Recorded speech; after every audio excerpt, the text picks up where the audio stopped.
get ready with me!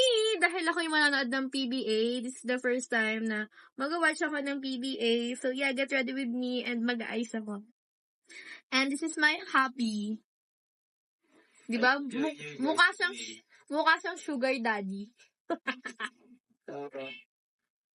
Hindi ako takot dyan. Hey guys! So ayun nga, mag-get ready with me ako. At ang gagamitin ko all over my face, it's itong Glam Hour palette. Ayan siya. Oh my god. Oh, yan. May black.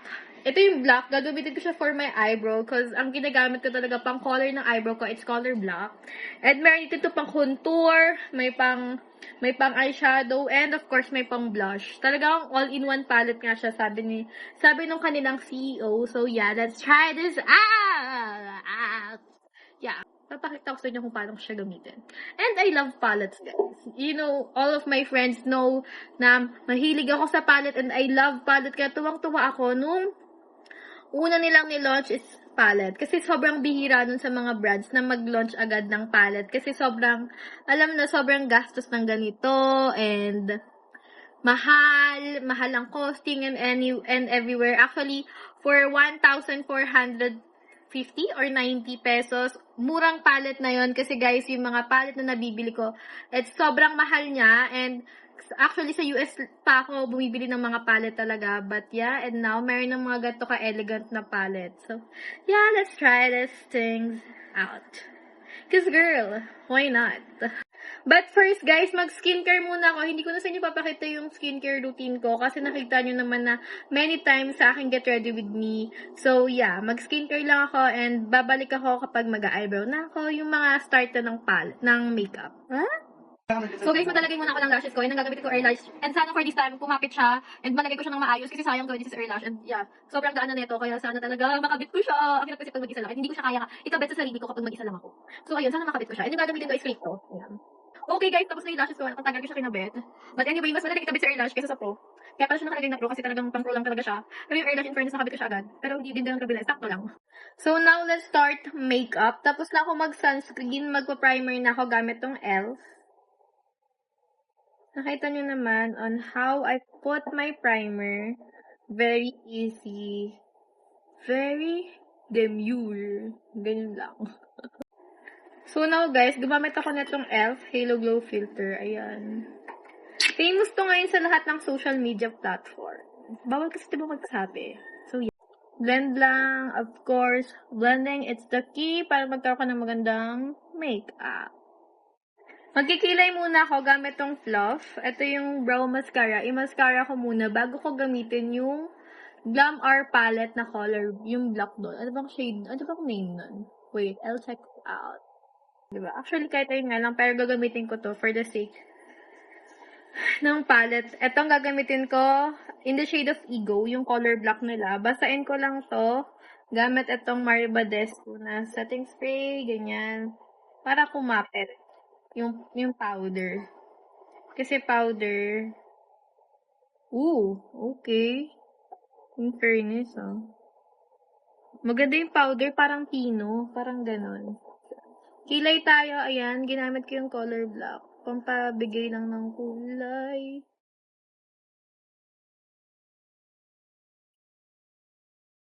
See? Pwede siya gamitin actually. Blendable siya. O, diba? Oh my God, ang taray ko tignan. See? Tapusin ko lang tong kabila. Okay. O, diba? Ang ganda nung kilay ko. Boy na buhay. Sino ka dyan?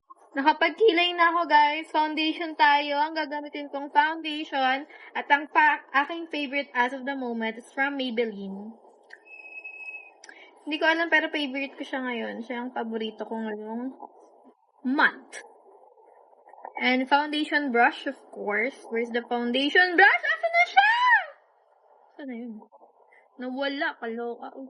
Ito na lang. So, ganyan lang. Tignan mo, Tignan mo yung coverage.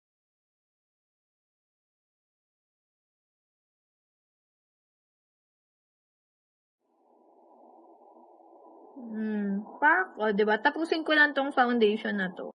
Concealer from Face Lady. Kasi, nagana siya sa akin.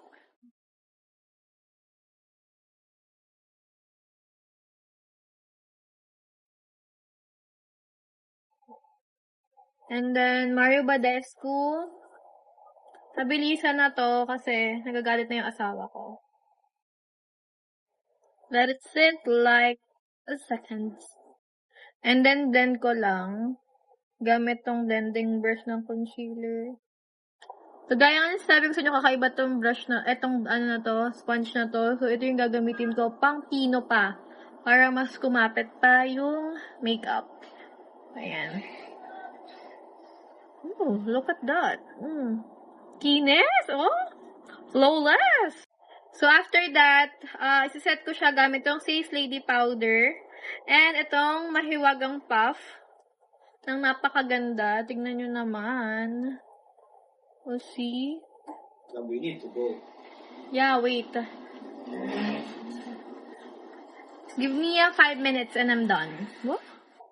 So guys, this is the moment. Magkukontour na ako. Gamitin ko tong hot tea. Pang bronzer lang ng face. Yan. Uy, in fairness, okay siya ha. Well, actually, blendable naman siya. Kita nyo naman, nabe-blend siya. So, I like it. Actually, feeling ko hindi aubra sa akin tong blush na to eh. Baka gumamit ako ng ibang blush, guys, kasi feeling ko hindi bagay sa akin. But, try ko ba? Kasi ang peg ko dito si Catherine Bernardo. Oo, ang ganda, nagbe-bronzer na ako. Ang hirap naman. For nose line, gamitin ko tong Rhino. Mabilis ang nose line. Eh, putangin ng ano pala nito, gagi. Hoy! Ang kulay pala. Oh my God, dan ko na to, guys, na mabilisan lang. In fairness, dito tatawagin Rhino kung wala lang. Tignan mo naman ang ilong ko, tumangos. Pero matangos naman talaga ilong ko, maliit lang. So, sige, try ko tong color ng blush na to. Dahil nakita ko parang gatong color yung mga bet ni Miss Pao na blush on. Kasi nakita ko yung favorite niya sa Get Ready With Me. Ganito yung color. Uy, in fairness, okay naman pala.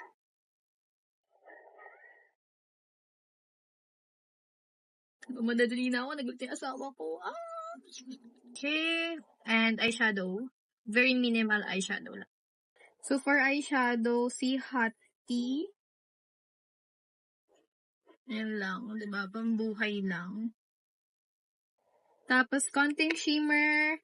I think ang gagamitin ko, it's itong Clout. Sakto na pang everyday. Diba? Para lang may buhay ng konti ang aking mata. Nagalagay lang ako ng sa baba. Itong Hati.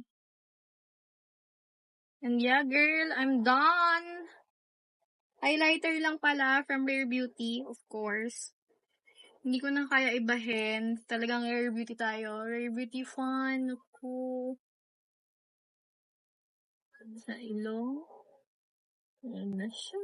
Yan ang asawa ko. Lagi nga nagmamadali na ako. Diba? Pretty! So, ayan, nag-lipstick na lang ako.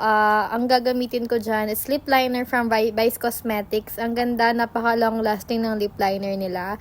And this is my new favorite lipstick from Bare & Bliss in the shade of 08 or 09. I'm not sure, pero velvet yung finishing niya.